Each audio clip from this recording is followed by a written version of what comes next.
Welcome everyone to this event. My name is Aron Hsiao. I'm the Vice President of Product here at Plurilock. And this presentation is to introduce you to our recently announced Splunk application. Now, a few words by way of background. Plurilock is an identity-driven cybersecurity company. And what makes us special is that our core competencies lie in behavioral biometrics and machine learning.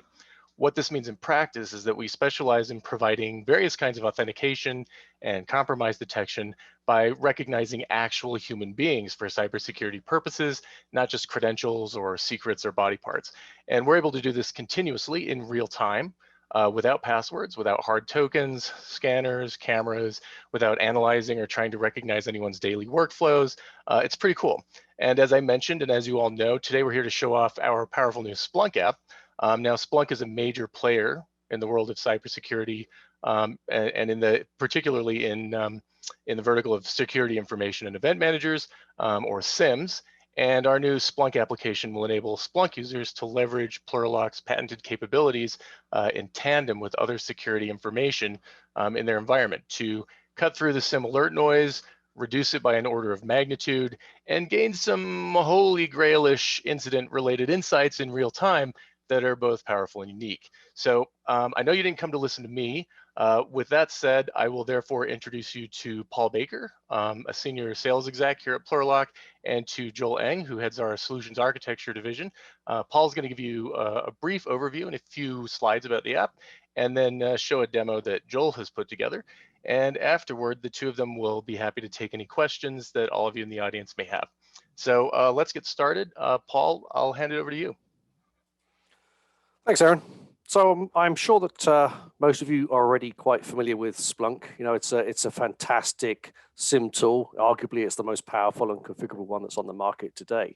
And Splunk's real power is that it can bring together signals from a real wide variety of sources, from basic Windows event logs through to logs from other advanced cybersecurity tools. And it's got really comprehensive rules and reporting capabilities to help you dig through that data. But this massive ecosystem and an ability to absorb information from all over also presents huge challenges for users of the platform. And the main one of these is that these huge numbers of events can really overload you with information. And to try and identify things that might be bad processes or activities, you find yourself creating more and more rules to try and catch them. And of course, as you add more and more rules, you get more and more alerts. And sometimes these conflict. And often you just end up with a whole bunch of false alarms. And this really means that you need an experienced analyst to look at these events to be able to identify what might be something that you actually need to investigate further versus a perfectly innocent action that just happens to trigger against a rule. But the reality, though, is that your most junior analysts are usually on the front line trying to review these alerts and dig into them to figure out what was going on, whether it's something that needs further investigation and handing off to a more senior analyst, or whether it's just a false alarm. And these guys are sorting through huge volumes of information, and it can easily take an hour or more to try and piece together what's going on for a single event. And if you scale that up to the hundreds or thousands of alerts that could be triggered in a single day, and you find yourself in the situation where important events at best might be analyzed hours, days, or even weeks after they happen. Or of course, in many cases, they never actually get looked at all. And all of this adds up to increased time to detect intrusions, or at worst case, never actually detecting them at all. So using Plurilock's technology and our new Splunk app, we can help you to solve some of these problems and really increase the effectiveness of your Splunk ecosystem. So our tool allows you to add a human risk element to your SIM events. And this means that bad actions are more easily visible to an analyst with less experience, and it's easy to see the bad actions and when they took place. So our alerts provide you with measurable and quantifiably clear indicators of compromise to the analyst. And because we provide actual human context and surface these important events faster, your overall time to detect potential attacks is dramatically reduced, and there's a lot less risk of things being missed. So as Aaron briefly mentioned, our Defend product gives you a real-time identity score, and this can be overlaid onto Splunk events to give you the actual context of the user behind a process or activity. It's biometric strong, so it doesn't rely on trusting processes or machines or tokens and things like that. And it allows you to answer key questions that let your analysts focus on bad actions. So imagine knowing that for every event in Splunk that the process involved was something that was done interactively by a person versus a machine launched or controlled process. And now imagine that not only can you tell if it was a human behind that process, but whether it was actually the valid human or whether it was an imposter performing these actions. And then taking that even a step further, imagine that you could apply that to whole chains of processes, right? Knowing that a chain was launched by the valid user helps you to understand the risk of that entire chain, regardless of whether child processes are interactive or are being performed by the machine itself.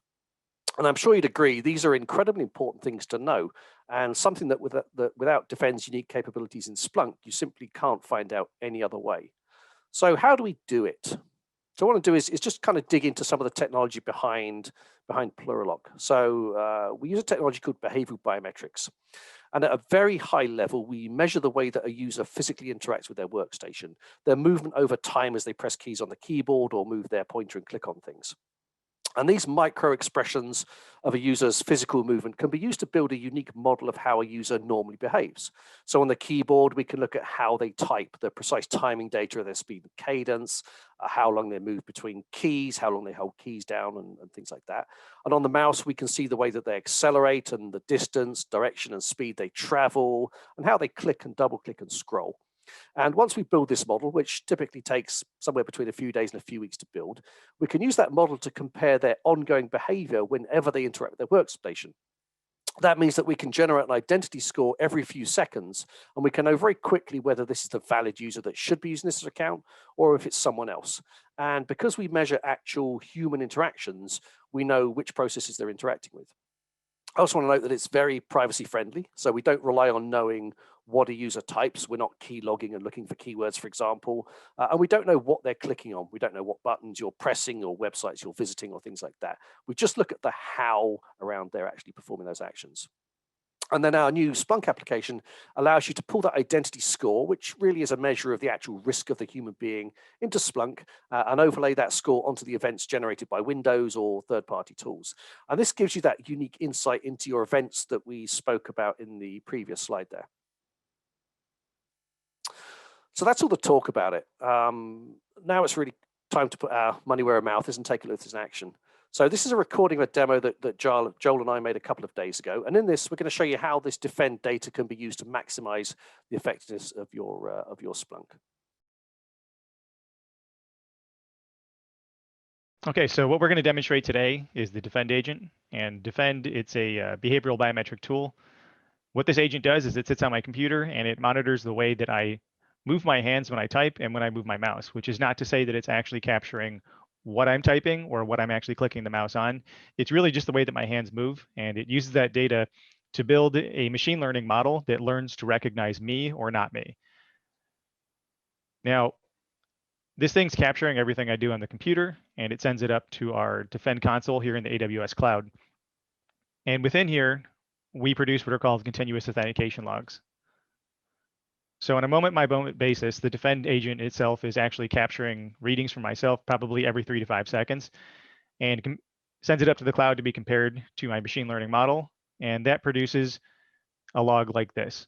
And within here, what this is saying is that that agent saw me logged into my Windows computer. It saw me using a very specific keyboard. And the keystrokes that I was sending to the computer were actually going to a notepad process. And within there, it gave me what's called an identity score. And that identity score shows that what I was typing is a 99% match towards what it's seen me do in the past.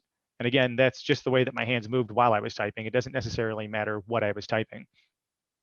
So when we look at these identity scores on a moment-by-moment basis, we don't detect intrusions based on a single score.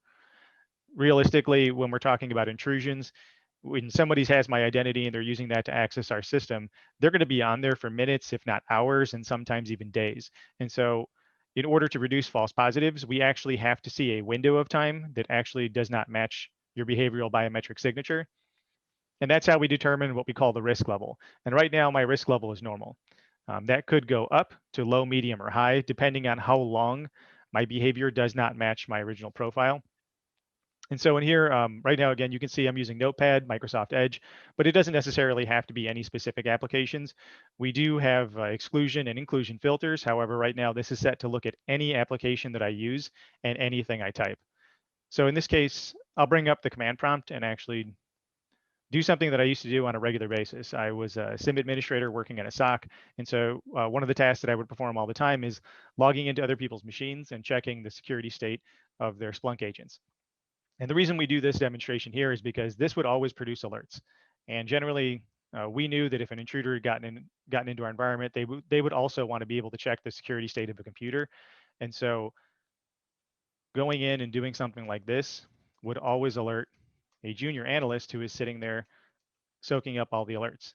And this analyst would often contact me and say, Joel, was that you logging into this computer? Because when you're trying to determine between the difference between good and bad with this type of behavior, really the only differentiating factor is whether or not it's actually me behind this identity. And so in this case, you can see Defend already picked that up. It saw that I was typing on the command line. And while it didn't care what I was doing, it just said, whatever's happening there, that's definitely Joel doing it. Now, because my risk level is still a continuous normal, I can go ahead and actually use this as an authentication signal. And so what I'm going to do now is actually use this to SSH into an adjacent Linux machine. And here on this Linux machine, we have a Plurilock DEFEND PAM module installed. And it doesn't look like much happened here, but what that module actually did was it queried the Defend API and it asked it some questions. It said, based on this incoming IP address and this username, should I trust this authentication? We saw that it has the correct password, but Defend will tell it on this particular machine, we do see a human being. That human being matches the identity that was provided. And the overall risk level for that user right now is low enough that you should in fact allow the user. So we effectively have there an invisible multi-factor authentication scheme. I didn't have to take out my phone. I didn't have to take out a token. This just happened in the background. So why don't we actually see what it looks like when there's somebody else using my identity who's not me. And at this point, I'm going to hand this over to Paul Baker. Thank you, Joel. Alrighty, so I'm going to try and attack your machine now. So let me do the same kinds of things that you were doing. So I'm going to bring up a command prompt here. Let's get that way so we can see what's going on. Alrighty, so I'm going to try and attack your account now and see if I can get into something interesting. Cool. And what Paul's going to do is he's going to emulate what an intruder might do if they knew what they were doing and they'd gotten onto your machine. And again, they want to find out who they are, and then what is the security state of the box I'm on, and then ultimately see, is there an avenue for privilege escalation? And everything that Paul's doing is totally allowed. Things like WMI on all the commands he's accessing through the PowerShell, we might term as living off the land. So again, nothing inherently wrong with doing any of this stuff. Realistically, the only thing that makes this bad is if it's not me on using this identity. You can see here, Paul typing, he's already gotten us to a low risk situation. And what that means is just the Defend agent saw a stream of data coming in that does not look like my profile. And you also notice there too, it doesn't really matter if you type the commands in correctly. A lot of times when intrusion detection devices are looking at things happening on the command line or just in general on the computer, they're trying to determine, they're looking for specific patterns and specific executables. In this case, it doesn't really matter. Now, Paul's already gotten us to a high risk state. And if I could show you my phone, I've actually gotten a notification on here through our app that told me that the Defend agent is beginning to see high risk behavior coming from my computer. And this is our first chance to actually take some action. So through that app, I could say that this is me. And if I say it's me, the Defend agent lowers my risk score back down to 0. And it essentially just retrains the model based on that data so that it gets more accurate. However, if I was to say this is not me, the Defend agent could actually lock out this computer. Now that allows you to contain the situation on the spot. We also have workflows where you could not notify the user at all if you wanted to, or you could simply observe this data by placing it into your SIM and then having your security operations team review it and making the choice to lock out the computer manually through the REST API, should they decide that the situation warrants it. Now, Paul, I think one more command, that last one's good. And after we get to that point, we can begin to move to the SIM, where we show what this workflow looks like once you get into the larger security stack. Alrighty, and I'm going to try and get into your SSH session as well. Oh yeah. So you'll notice here we're at a high risk state, and so what we'll see is, will that PAM module let us through if we are in a high risk state?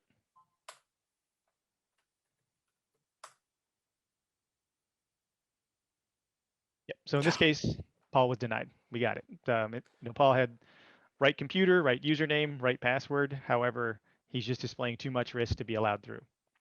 Thank you, Paul. All right, all yours. So a couple other things to note here. When Paul connected over Zoom, he actually attached a new keyboard. And so in this case, people often ask us, well, what if I use a new keyboard? Will Defend find that? The answer is yes. When we create a profile, the first thing we do is create you a master profile. And the master profile is a more general profile of the way that you move. Whereas we also, every time we see a new device, we create you a device specific profile, which you could think is a sub profile of the master. And that one is much more calibrated to the very specific hardware that you're using. So if you have a laptop keyboard versus your desktop keyboard versus one of those mechanical keyboards that you calibrated on your own, we're going to be able to create very specific models for each one of those.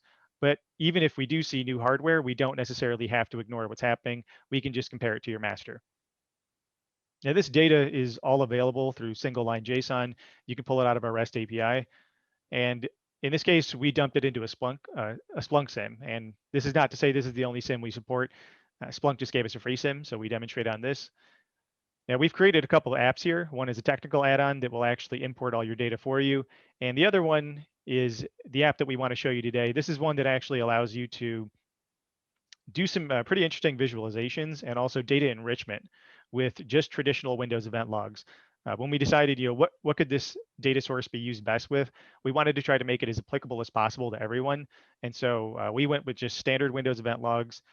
That does introduce one dependency. Splunk has a free TA that you can use for Windows event logs that you will need to install on your Splunk. But if you do that and you start putting in your Windows events, I'll show you guys how you can actually combine those with Defend data. Now, the first thing to note here is that going in, we can graph your risk over time. And this is all just plain Defend data. What we were looking at over on this continuous authentication logs, this is it really just graphed as kind of a time chart. And if you were to give a new analyst an alert and say, hey, I'm seeing some high risk events on Joel's computer, can you please go check this out? The first thing they're going to want to do is know, like, when do we think this incident took place? What's the left and right bounds of what I should be looking at? And in this case, showing them something like this graph makes it very easy for them, because this just tells you over here something weird was happening. I mean, again, we have occasional blips here in the past, but realistically, this is when we're actually seeing a sustained period of behavior that does not look like Joel. Now, on top of that, because we're actually tracking human activity, we can also tell you things like, here are the active sessions in which I actually see this identity being used. Why this is really important is because if you're looking for proof of life across a network and you're just looking at things like Windows event logs, you're going to get lost. Your identity is being used all over the place, and most of it is actually impersonation, whereas this tells you I'm actually seeing a human signal coming from this particular machine, and this is the last application they used, this is the last time they were seen. Now, we also capture things like your external IP address as well, and so we can use that to do geographic lookups in Splunk. These IP addresses and the host name and whatnot, this has all been scrubbed and anonymized, but these are actual locations that we pulled data from. We also track all the different hardware that you've actually been seen on over time and give you an idea of how often these things are being used. But what I think is most interesting with Defend, something that we track that no other application really does right now, is we can look at things like interactive application usage over time. So one of the first questions you're trying to sift through when you're looking at forensic data is, what did the human being do? And in this case, we track keystrokes and mouse movements going to specific processes by ID. So we can actually tell you exactly what applications a human being has actually used. And even if you're getting out of the external threat space, if you're getting into the internal threat space, this actually gives you a really good ability to have non-repeatability of what somebody's actually done on a computer, down to the application level. But if you have things like, if you can say, I know exactly which processes a human being has touched, and also I can tell you how risky each and every one of these is, this is where you can start to ask some really big questions to your SIM. And so in this case, I'm going to actually tell it, just show me the processes launched on this computer by a human being, and then assign risk to them. And in this case, what we're using here is a Splunk dendrogram. And if you guys aren't familiar with dendrograms, it's a cool app. It's free. It allows you to take tabularized data and then actually graph it in chains. And so in this case, what we did is we took Windows 4688 events and we combined them with defend data, because remember, we're tracking process IDs. And so we assigned each process launched event a risk level based on what defend saw, and then we use Splunk to actually graph it. So what we're actually seeing in this case is my initial session where I launched from Explorer, launched the command line, launched Splunk, used btool, and then I used SSH. Now in this case, green indicates low risk. And so this is low risk because this was me actually using this platform. However, Paul then started his own command session, which tainted Explorer and caused that to be high risk. And these are all the different commands that he launched from that command line session. Again, none of these are actually bad. All of this stuff, all of these executables are located on the Windows operating system by default. He introduced no new malware to this. However, all of these are now high risk, mainly just because it was Paul actually using it.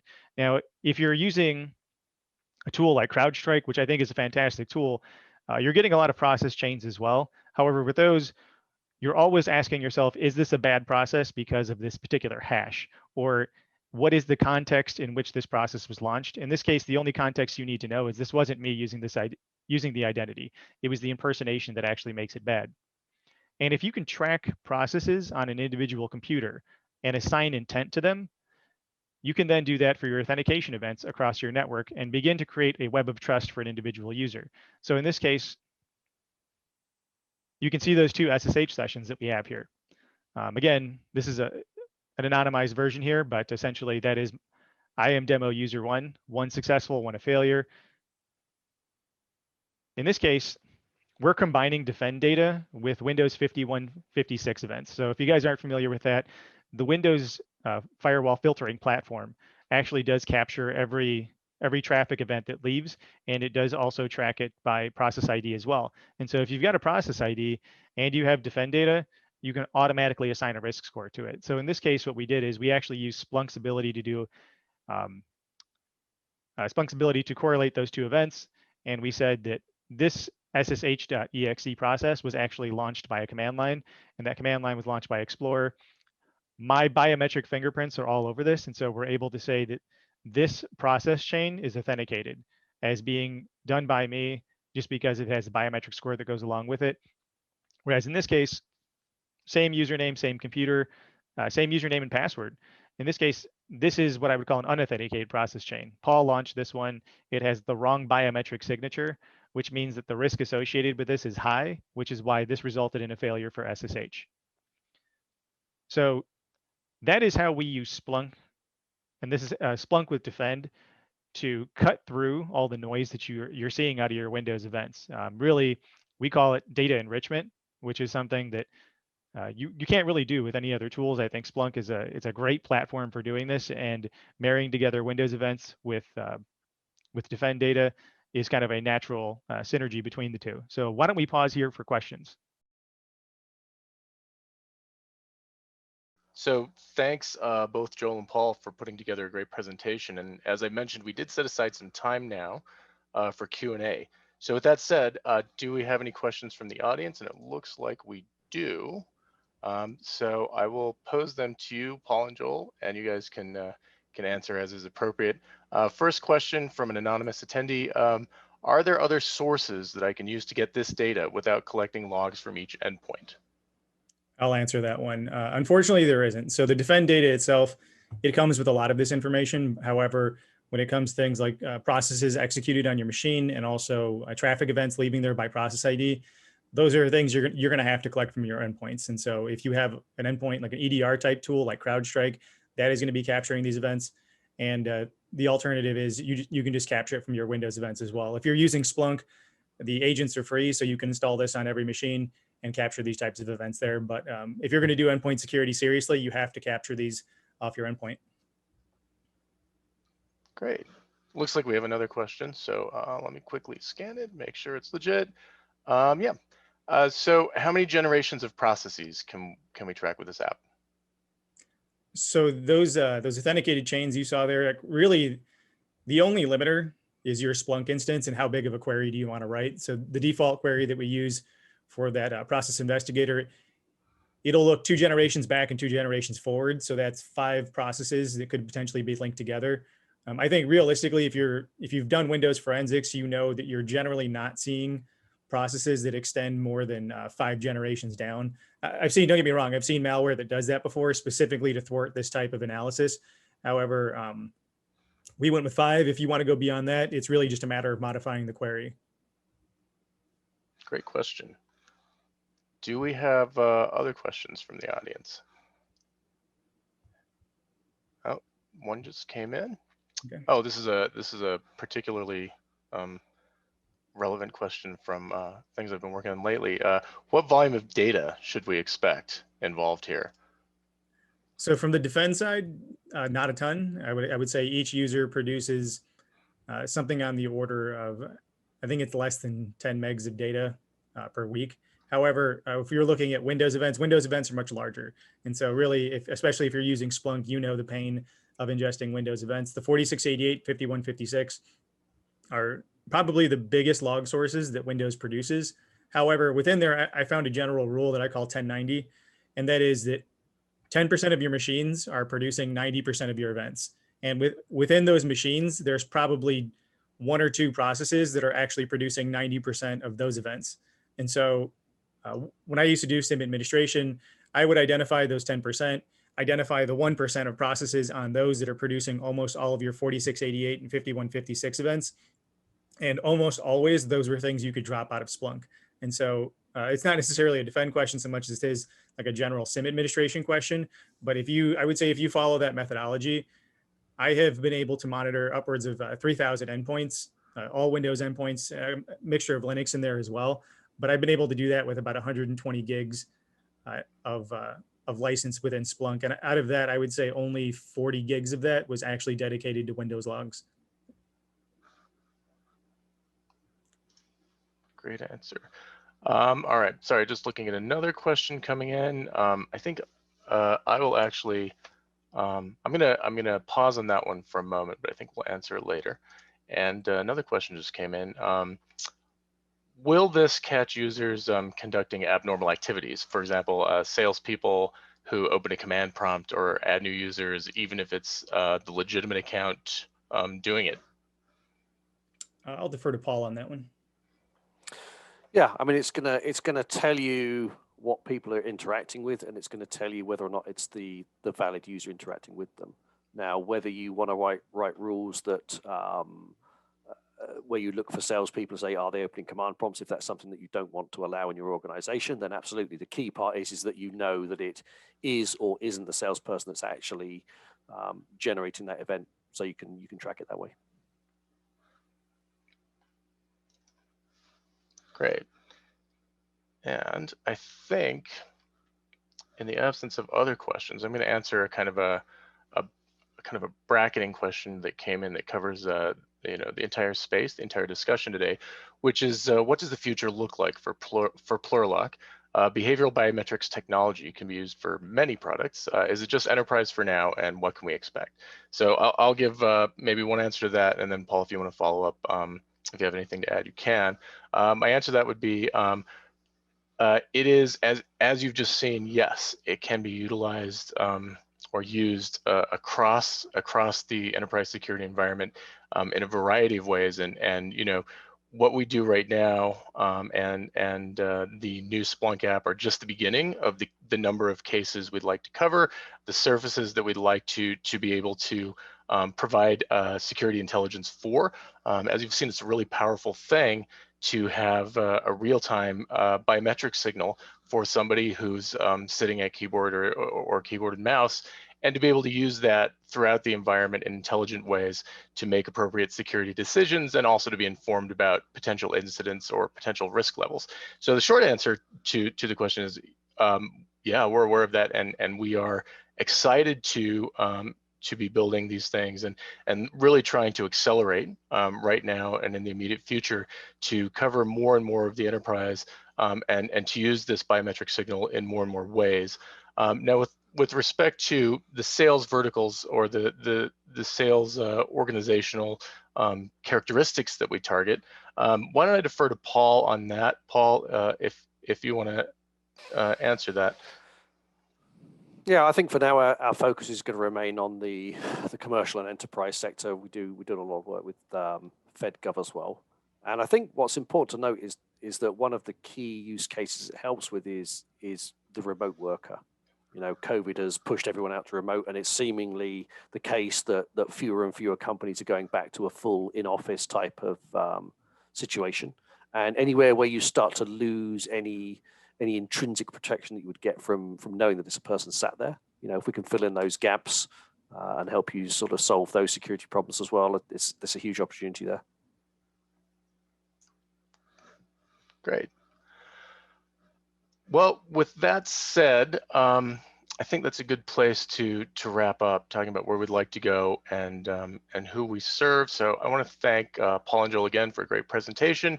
To any of you attending, if you would like to learn more about Plurilock or Plurilock products or the new Splunk app in particular, please do visit us at plurilock.com. Where you can learn more about the product and also request a meeting with our team, which of course includes Paul and Joel. So if you're interested in what you've seen here today, do reach out to us at plurilock.com, and we will talk to you soon. Thanks to everybody for attending.